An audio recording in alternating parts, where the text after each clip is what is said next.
Hello, this is Tony Heller from RealClimateScience.com. The Washington Post says they're fighting climate misinformation using artificial intelligence. New artificial intelligence tool detects most common climate falsehoods. Climate misinformation online is mostly delivered through attacks on climate scientists and solutions.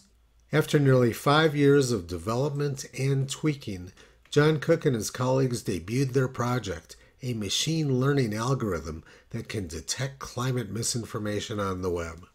John Cook is the person who created one of the biggest climate lies himself. He is the inventor of the 97% consensus story.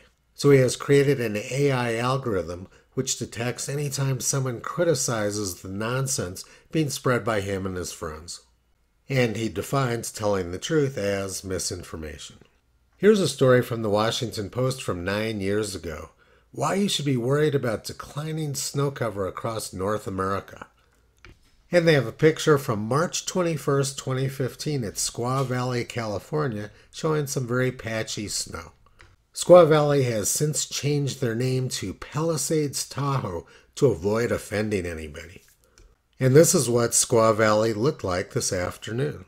They've received 331 inches of snow so far this year, and last year was their snowiest year on record. During the 21st century, snowfall has been increasing at Squaw Valley. The red bar shows 2015 when the Washington Post wrote their article predicting the demise of snow. And since then, they've had 4 of their 5 snowiest years on record. Over the past 60 years, autumn snow cover in North America has greatly increased, and the same thing is true for winter. But the Washington Post says that snow cover has been declining across North America. For some reason, the artificial intelligence tool isn't detecting the nonsense being spread by the Washington Post. Squaw Valley has a lot of snow now, but things weren't always this good. The 1960 Winter Olympics were held there and almost had to be canceled because there wasn't any snow. February 9th, 1960, Squaw Valley, California. Rain turned to snow just in time to avert possible disaster at the Winter Olympics. New England's 3 northern states today extended open invitations to operators of the Winter Olympics who fear ski slopes at Squaw Valley, California will be ruined by heavy rains. Not surprisingly, the press has since rewritten the history of the 1960 Winter Olympics.